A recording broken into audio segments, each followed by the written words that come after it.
The Subcommittee on Ethical Conduct will come to order. We were in a brief recess. Right when we left, Senator Jaskowski had already talked, but I had to cut him off just because we had to leave. But I think you were at the end of what you were going to say. Is that correct, or was there something else that you were going to say, Senator Jaskowski? Thank you, Mr. Chair. I just wanted to make it clear that the effect of Senator Mitchell's vote on the appeal was to immediately dismiss the threat that immediately would have come up had the appeal not turned out the way it did. Thank you.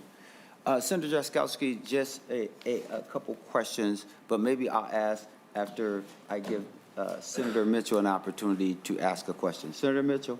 Thank you, Mr. President. I will keep this quick in the interest of time. Senator Drazkowski, I don't want to assume, so did you personally draft this complaint? And if not, who drafted it? Senator Jaskowski. Thank you, Mr. Chair. Senator Mitchell, I personally drafted the complaint with the help of staff. I had my hand fully in the complaint. Senator Mitchell. Thank you, Senator Drazkowski. Do you think that if stating a rule, especially in an ethics complaint, it's important to fully state the rule and not be misleading in how things are put in the complaint? Senator Jaskowski. Thank you, Mr. Chair. Well, Senator Mitchell, I think we put the quotes in there, and with the understanding that the rules are very well known, very available. I have mine right here, and I'm sure you have yours, and the full rules as well. Phrases were taken from statute as well in the complaint, and that was just a style that I decided to bring forward. Senator Miller. So it wasn't to detract or confuse anyone. It was simply the way we wrote it, and to keep it brief, so that just to keep it brief. But the statute is very readily available. All 5 components of the statute that are in 10A.07 that you failed to fulfill. Senator Mitchell. No further questions. Thank you. And Senator Jaskowski, speaking of that, you said that you had an opportunity to read Minnesota Statute Section 10A.07. Is that correct? That's correct, Mr. Chair. And just to point out that 10A.07 and Administrative Policy 1.35 are both fully incorporated into our rules. Under rules 56.4, under Rule 56.4, both are incorporated into our rules. And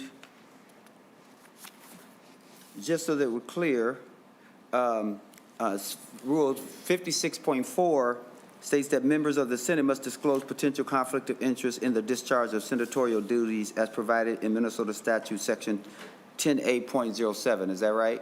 That's correct, Mr. Chair. And if you go to Minnesota Statute Section 10A.07, which is the conflict of interest statute, can you tell me how this statute defines financial interests? Mr. Chair, I'll read it for you. 10A.07, paragraph A3 or A2 says, A3, I'm sorry. If a member, paragraph A1, hold on.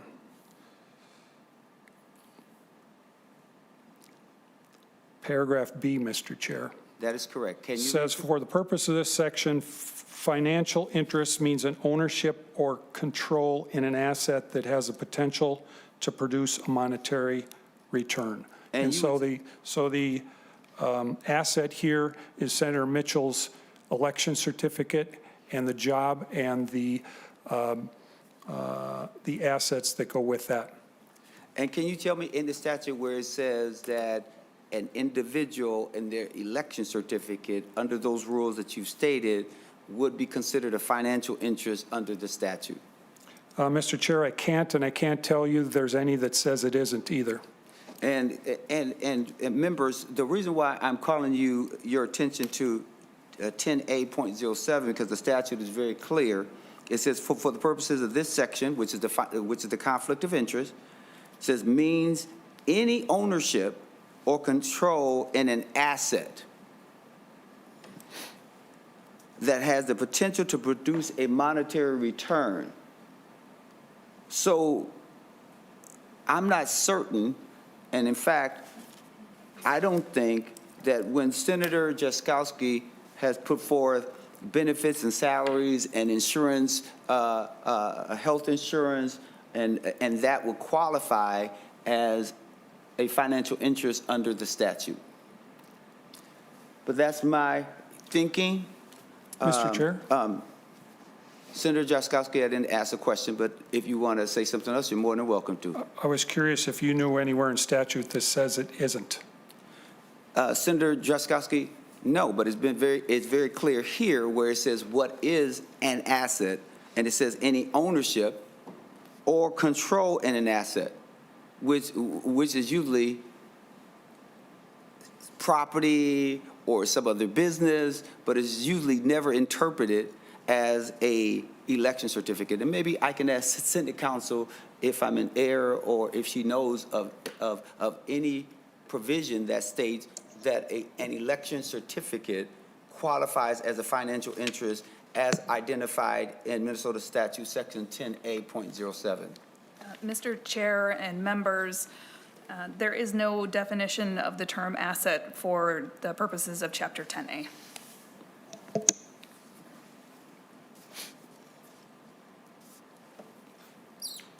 Any other questions? Senator Kunesh. Sure. I just did a real quick search under the question, is a job an asset? And while we can't always believe everything on the internet, they did give a really good explanation. It said, while the job provides income and contributes to your standard of living, it's generally not considered an asset in the financial sense. It's a source of income where you trade your time and labor for a wage or salary. You don't own your job. You're employed by somebody else. You can't sell or transfer your job like you can with an asset.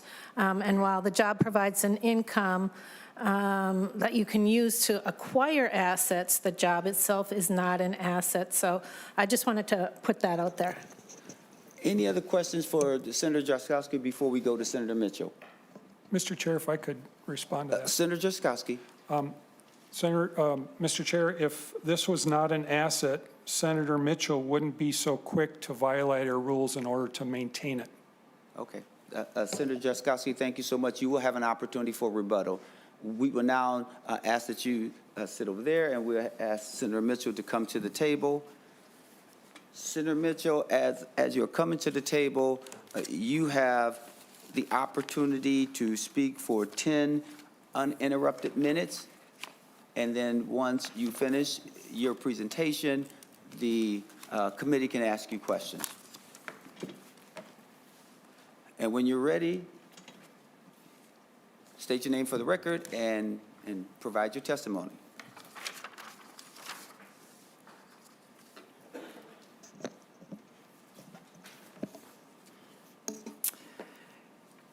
Thank you, members of the committee. I am Senator Nicole Mitchell, and I appreciate your time here today. I'd also like to say in advance, a couple things that were already touched on are things that I intended to highlight. So if anything gets repeated, hopefully that just emphasizes the point. There has been a lot of discussion so far today about conflicts of interest and when a member can and cannot vote. But what hasn't been mentioned here today is that the ability to vote is considered central in our ability to represent our constituents. In fact, that's part of the very next sentence of one of the citations in Mason's that Senator Jaskowski made. So barring of a vote must be incredibly narrow, to the point that what constitutes a conflict of interest is generally self-enforcing, because we all vote on things that impact ourselves, because we're also citizens of Minnesota. Some of them even have personal financial impacts, such as bonding projects that save money for the very communities that we live in. That gets us to what is required under Minnesota statute, part of which it was cited in the ethics complaint. They wrote that 10A.07 provides a conflict of interest when, quote, in the discharge of official duties would be required to take action or make a decision that would substantially affect the official's financial interests, which we've started to touch on, period. Not an ellipsis in the ethics complaint, indicating that that was the totality of that particular sentence. But in fact, that wasn't the whole sentence. And there was some pretty important stuff after that. The sentence also reads, unless the effect on the official is no greater than on other members of the official's business classification, profession, or occupation. That is why members can vote on many things that impact us, because they're unique to our shared occupation as senators. That gets us to the potential conflict for financial interests. It clearly does not fit here because not only is the alleged financial interest my employment, where I am situated the same as other senators, but more important, the ethics complaint omitted that there was a very specific definition for financial interest in the statute. Ownership, as you mentioned, ownership or control in an asset that has the potential to produce monetary return. Ownership or control in an asset. And I did the same search as Senator Knish did, and it is generally not considered that employment is an asset. But instead, they do talk about ownership, and they do talk about control. So these are things that might uniquely affect a senator, like a company you own on the side. I've heard Senator Miller recuse himself for that reason. Stocks you might have that might be impacted by our voting. A property you rent, things of that nature. This straightforward definition in the statute does not include employment. So the one thing we must excuse ourselves for in terms of voting are conflicts of financial interest, which does not fit my circumstances, even if this had actually been an expulsion vote, which it was not. But here's the thing. Had we gotten to that point, I would have excused myself from that. Even on January 27, with the motion to get to that vote, I had excused myself from a couple similar votes last spring. Not because I was obligated, but completely voluntarily so as not to be a distraction. I did not have time to consider or make a similar motion on January 27th because right away, Senator Frentz jumped up, immediately rose, and explained that per the rules we are governed by, that underlying motion was out of order. President Champion ruled that the motion was out of order, this was disputed, and the only thing I voted on was a purely procedural question about his ruling. There is absolutely no grounds and no precedent that a member would have to excuse themselves from a purely procedural question. Really important to me that day was that because of the shared presidency at the time, my understanding was that the out-of-order decision had actually been put to the Secretary of the Senate, one of our wonderful nonpartisan staff. And I was frankly saddened that his expertise and decision was really what was being questioned at that point. And so I felt strongly about voting to uphold the decision for that reason, in addition to it being the correct ruling following our rules. In summary, trying to relate an actual procedural vote to a different hypothetical vote I might or might not have taken is inappropriate. even if we do follow that red herring argument, any votes related to this matter do not meet the financial interest definition of mandatory excusal. Despite that, I have previously excused myself from similar motions. I did not have the opportunity that day, as I mentioned, to make a decision one way or the other because it was quickly ruled out of order. Again, I see all of that as a bit of a red herring because what I voted on was purely procedural. Whether or not the president and really the Secretary of the Senate interpreted our rules correctly. Members have an undeniable right to vote on procedural issues. As such, I respectfully request that this ethics complaint against me is dismissed. Thank you, Senator Miller. As in with others, we will go to Senator Miller for questions. Thank you. Sorry for the demotion. He called you Senator Miller, so apologies. Oh, what did I say? That's the second time Senator Mitchell and I have been mixed up today, but that's okay.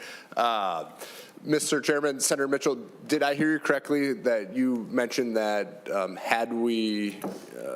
you were planning to excuse yourself from the underlying motion? Did I hear you say that correctly? Senator Mitchell. As an aside, there is a clothing designer called Nicole Miller, and if I could say how many times I'd accidentally been called that, if I got an outfit for every time, my closet would be set. Senator Miller, I said that the two things happened so quickly, I really hadn't even had time to consider it. There hadn't been any debate or anything of that matter at that point. I'm sorry, Mr. Chairman and Senator Mitchell, I misheard you. I thought you said you were planning to excuse yourself for the underlying motion, so I misheard you. My apologies. Any other questions before we go to Senator Jaskowski, just in case he has any questions? But Senator Matthews. Thank you, Mr. Chair. Senator Mitchell, the day in question, there was the jump up by Senator Frentz for making the point of order, but then there was a pretty lengthy debate about it, followed by a consultation by the co-presidents at the time, followed by a recess where they went back and confereed the decision of the co-presidents and all of that. So in all of that time, did you take time to consider the effects of, you said it moved so quickly that you didn't have time to consider whether or not to recuse yourself, but how the day played out, there likely would have been a substantial amount of time to contemplate that effect. Did you take that into consideration while the co-presidents were deliberating? Senator Mitchell. Senator Matthews, you were right. There was quite an extensive bit of debate on a lot of things. I believe I was focused on the motion or I'm not sure if it was a motion, but the out of order at the time and how compelling that argument was or wasn't. I tend to take the matters at hand as to what I'm considering at a given time. Senator Matthews. Thank you, Mr. President. You had acknowledged that a motion for ruling an expulsion vote out of order would be very different than a motion made by a member to rule any run-of-the-mill amendment on any bill that's before the body on the floor out of order. Do you consider those the same, or do you see the difference in those two? Senator Mitchell. Senator Matthews, I've never actually contemplated that. I guess I would have to do a more thorough study if I thought different motions out of order for different things were different weights. Senator Matthews. Thank you, Mr. President. Senator Mitchell, I think that's the crux of the argument. And there's a desire here to kind of finally split the hairs between whether the expulsion vote occurred or whether it was just a procedural vote to allow that expulsion vote to occur. And argument can easily be made that trying to hide behind that distinction is itself a red herring, because nobody's ever made any motion of ethics violation about a vote on any out-of-order ruling, on any amendment or anything else that typically goes on in the Senate, even though many of those have been with one-vote margins, tied margins, pretty much everyone's vote is essential in the outcome. But we had a very different scenario before us, and the employment aspect, I'll end on this note, Mr. President, is I believe it did hit you specifically much different than every other member, because it wasn't about any of the employment of all the senators at large. It was to one particular member, one particular situation. And that's why I think we've seen Senator Drazkowski come with this complaint about how this was the tie-breaking, deciding vote on a motion as to whether the Senate would consider a particular disciplinary action. And real quick, to earlier comments made before we recessed, the reverse would not have been the same, Mr. President, had you decided to rule the other way, because a tie vote in that case would have kept the president's decision at hand. And so the vote of Senator Mitchell was only a tie-breaking scenario with the ruling and the result that took place. It would not have been that case had the ruling and the vote been for the other direction. So that's the crux of why this complaint's before us. Thank you, Mr. Chair. Well, Senator Matthew, the issue is really clear that there was a point of order that was raised. The point of order was well taken. After deliberation, I came in and ruled, and that was appealed. We never, ever got to the motion to expel. That's the issue. That it was a procedural motion. No matter what could have been the result, like had I ruled differently, and that's not the issue. The issue is it was a procedural vote. It was to uphold the decision of the president. I recognize that you say, well, that prevented us from getting to the ultimate question. But the procedural issue is what was, that it's the procedural issue that is being discussed and brought before this body.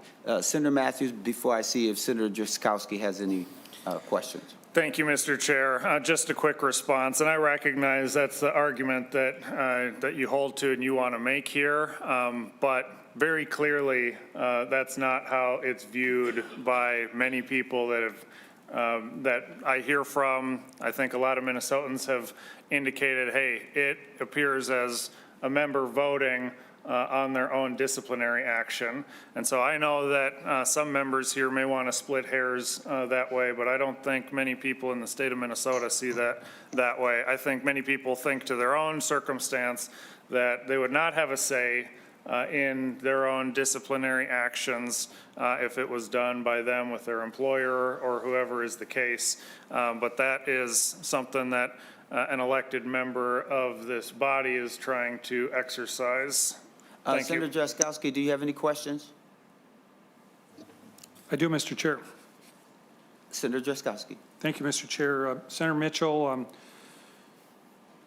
Mason's section 522, number 1 says, it is a general rule that no members can vote on a question in which they have a direct personal or pecuniary interest. The right of members to represent their constituencies is of such major importance that members should be barred from voting on proposals of direct personal interest only in clear cases and when the proposal is particularly personal. So with that in mind, and that's what the contention is in this complaint, first of all, did you say earlier that if you were in a position to vote on a motion to expel, that you believe that is not a conflict of interest if you would vote on a motion to expel yourself? Senator Mitchell, to the question, if you want to answer that. I said that both following the standards under Mason, which even by what you said, Well, first of all, we have an order of precedence in what we follow. And while Mason's is advisory, which is what you mentioned, statute is actually held above Mason's. And statute is what talks about the conflict of interest has to really boil down to assets. So it does not meet that, it does not meet that test. Also, and I'm sure this could be for a literary journal at some point in time, but there is a genuine issue of senators being situated similarly when we're voting for things. So I use the bonding request. There are things I have voted for that really only benefited one person's district. That financially just helps them, but because it is in the role, they are allowed to vote on that. I won't speak to myself, but even a vote for expulsion, that person is there trying to represent their constituency. And if their constituency was saying, keep your job, take the vote, there would definitely be consideration there because that's what they're there to represent. Now, me personally, if it had gotten all the way to an expulsion vote, which is not even what the underlying motion was, it was just to eventually get us there. So now we're talking about a whole bunch of hypotheticals, which are not what I voted on that day. But had we actually gotten to the full expulsion vote, I would have made a choice to recuse myself. That would have been my decision. I'm not saying that's a decision everyone should make. I'm just saying I personally would have done that. But even that, under the rules, I would argue that wouldn't have been necessary. Senator Drazkowski. Thank you, Mr. Chair. So Senator Mitchell, in this whole discussion, do you believe that if a member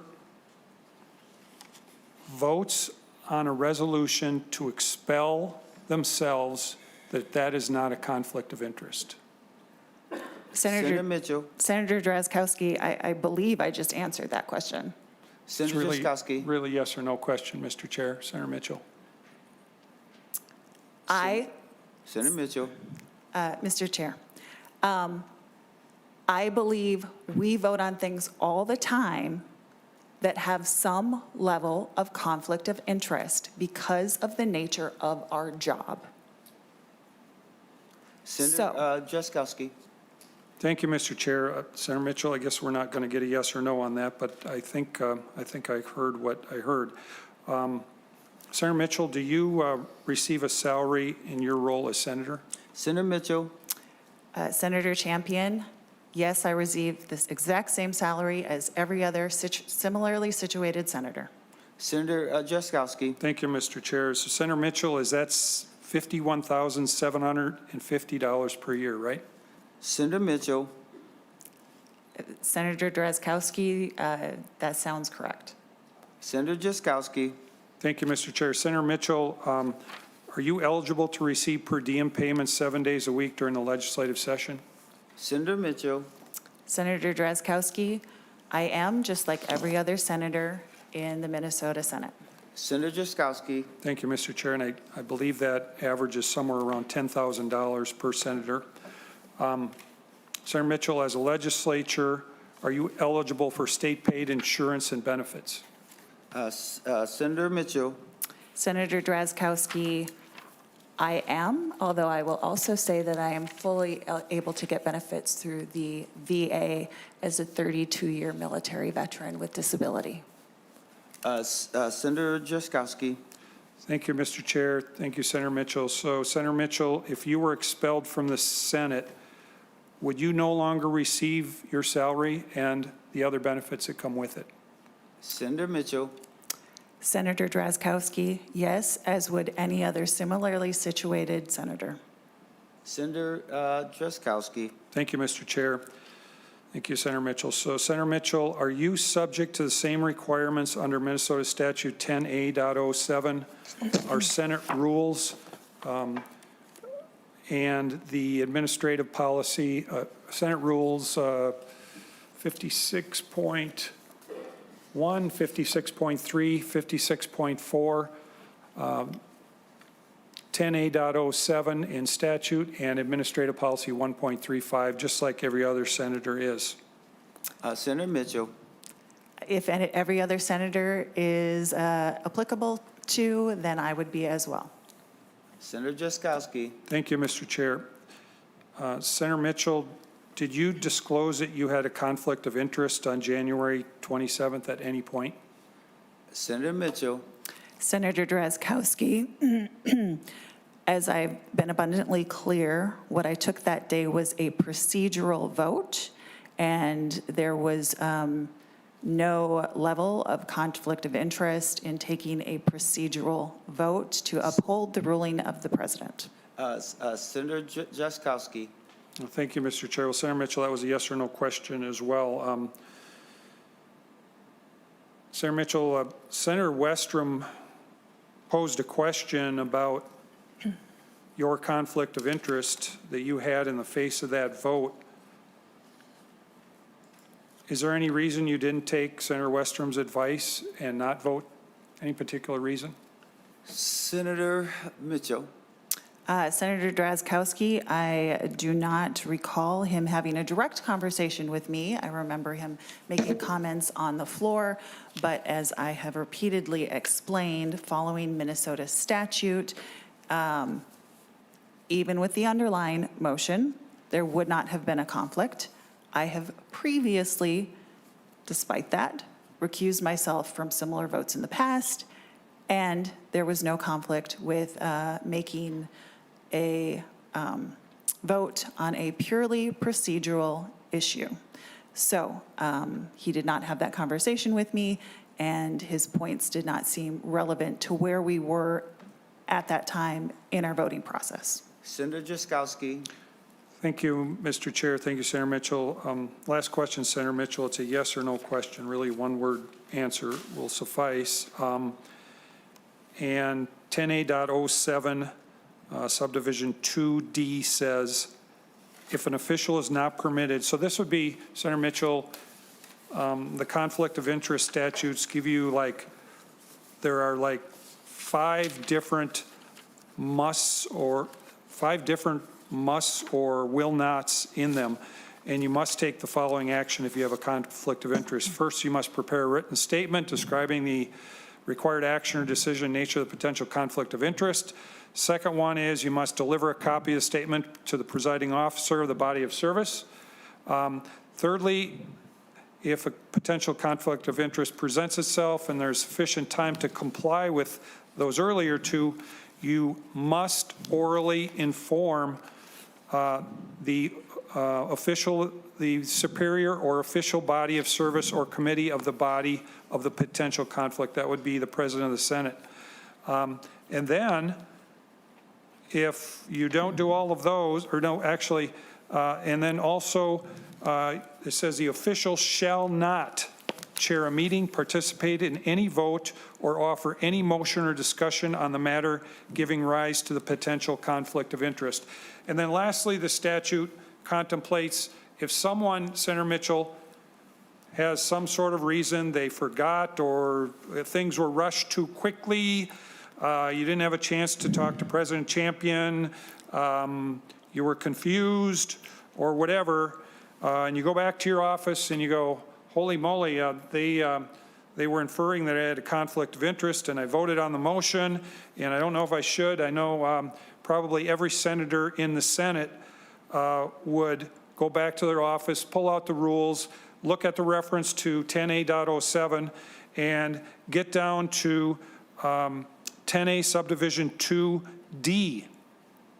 And that, Senator Mitchell, says, if an official is not permitted or is otherwise unable to abstain from action in connection with the matter, the official must file a statement describing the potential conflict and the action taken. A public official must file the statement with the board, that's the Campaign Finance Board, and a local official must file the statement with the governing body of the official's political subdivision. That wouldn't be applicable here. The statement must be filed within a week of the action taken. And so the question would be, after all of that, Senator Mitchell, and the ability to contemplate that, did you file with the Campaign Finance Board as outlined in 10A.07 subdivision 2D? Senator Mitchell to the final question. And Senator Champion, I will give this a yes or no question, but first, there was a lot to unpack in there, and I feel like I have the authority to do that. So that was a reading of much of statute 10A.07. I want to clarify that that statute is not just for legislators. It is for public officials, local elected officials, people appointed by metropolitan governments. So there is a lot of information in there that does or doesn't apply to the legislature. And that was actually one of my concerns about the complaint itself, is that within the statute, there are some areas that very clearly say, if a member of the legislature, then it's this. Whereas some of the other actions pretty clearly seem to be for other types of elected officials. For example, having to inform your superior supervisor, you know, that really doesn't apply to us because we are essentially self-governing. So to say I was supposed to take actions that are clearly intended for other types of government official is really, to me, disingenuous. And to put that in an ethical complaint is disingenuous to abuse the statute and the writing of it in that way when there are such clear designations as to which portions are for legislators. But again, Senator Drazkowski has glossed over the very important part of that statute, which is, for purposes of this section, financial interest means ownership or control in an asset that has the potential to produce monetary return. That is under subdivision 1 in B. So again, we have extensively debated that part of the issue, and by not only what was stated in statute, but any cursory person's search of the internet, anything else, says that there was not an asset at stake. So even, again, the red herring of the underlying motion, had I voted there, it would not have met this standard. But once again, what I voted on that day was a purely procedural issue as whether a point of order was proper and whether or not to uphold the decision of the president. All right. There is nothing in statute that says there's ever a conflict taking that type of a vote. So to your question, no, I did not do what you asked because it did not apply. So members, we will now go to, if there's any other members from the, questions from the committee. If not, Senator Drazkowski, if you can replace Senator Mitchell, because you get your 5 minutes of rebuttal. Members, we have to be out of this room by 12:15 because they've allowed us to be in here. But if we take a couple more minutes, by 12:15, if we take a couple minutes beyond that, I'm certain that they won't beat us up too much. But now Senator Drazkowski gets an opportunity for 5 minutes of uninterrupted rebuttal. Senator Drazkowski.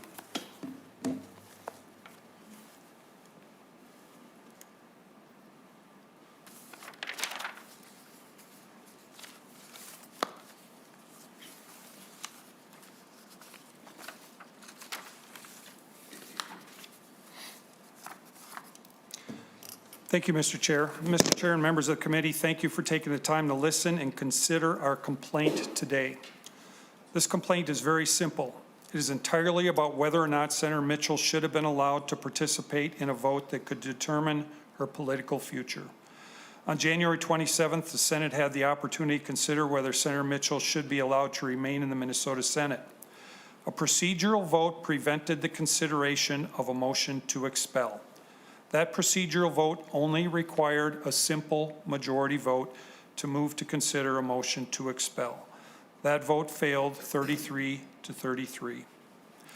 As a result, Senator Mitchell literally cast the deciding vote to prevent the body from considering her own political future. There is no greater conflict of interest than preventing action that would result in a person's own removal from the Senate.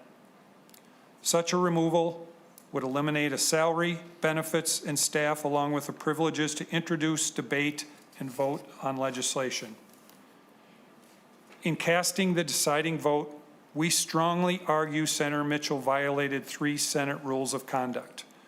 First, Senator Mitchell violated Senate Rule 56.4, which states members, quote, shall disclose potential conflicts of interest in the discharge of senatorial duties as provided in Minnesota Statute Section 10A.07, end quote. Senator Mitchell is the only person who stood to lose financial benefit from a vote on her expulsion. The only person. Second, Senator Mitchell's vote constitutes a violation of Senate Rule 56.1, which states, quote, members shall adhere to the highest standard of ethical conduct as embodied in the Minnesota Constitution, state law, and these rules, end quote. The most basic duty of an elected official is to put their constituents first. And elected officials who vote on issues in which they have a direct financial interest fail to adhere to the highest standards of conduct.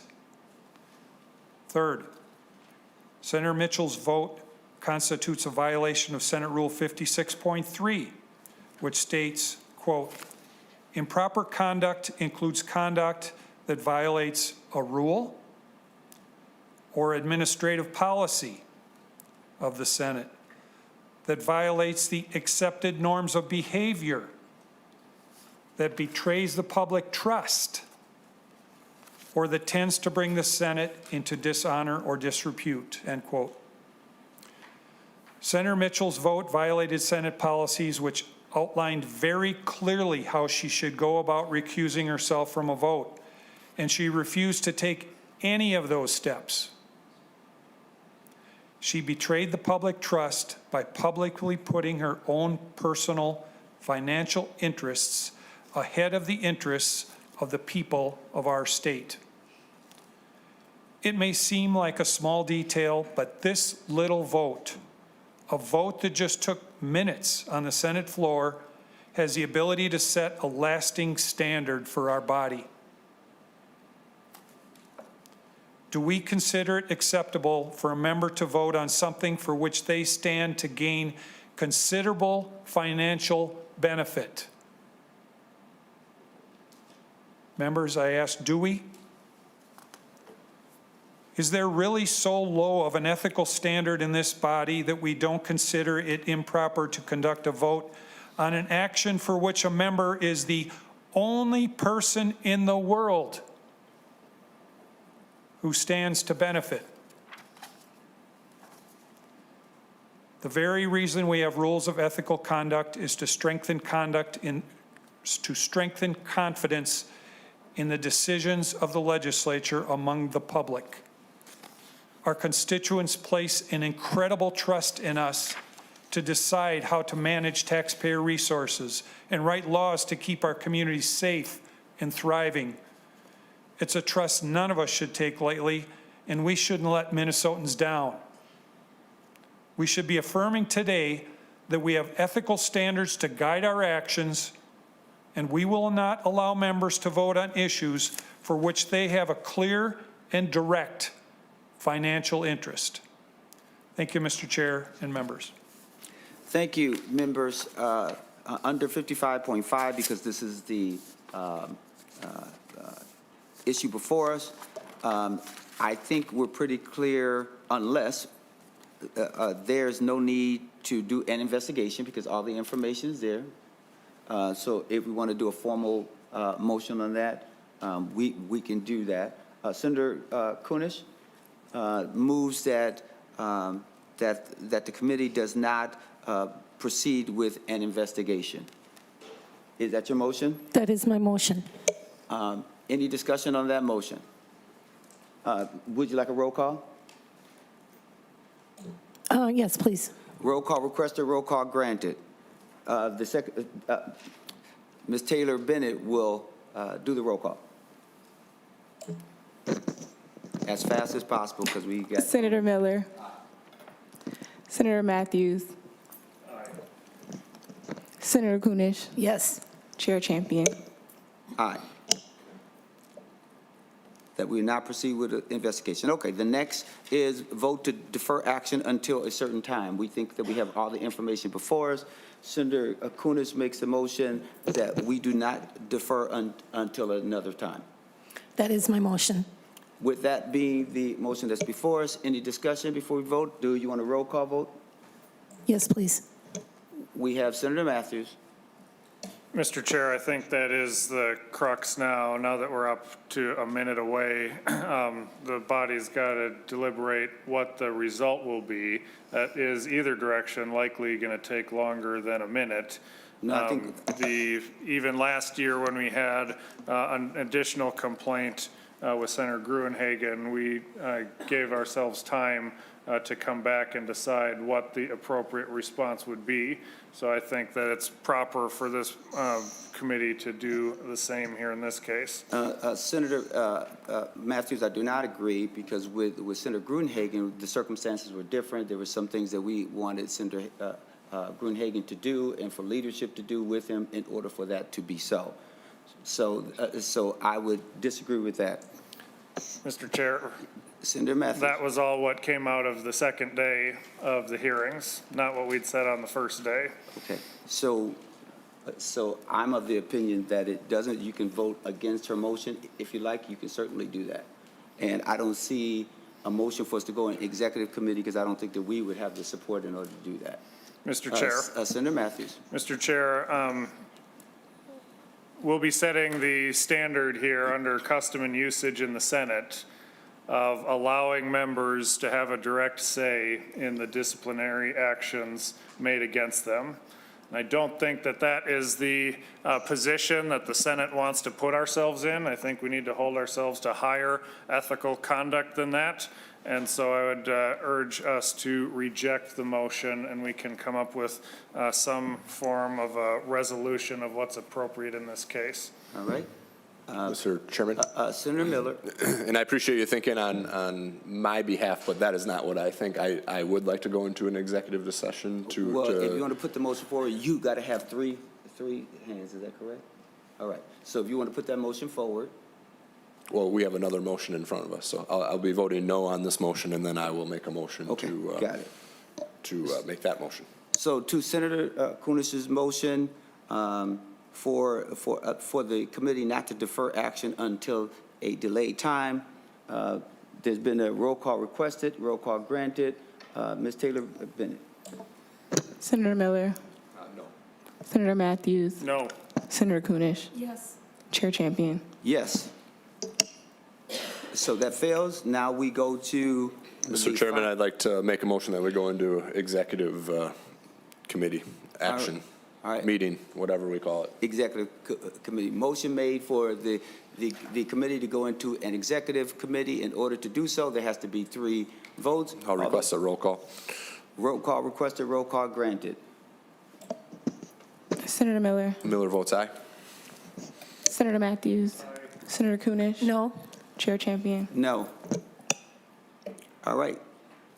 We are now on, on the motion around whether there is probable cause. Senator Kunis, motion is that there is no finding of probable cause. That is my motion. Any discussion on that motion?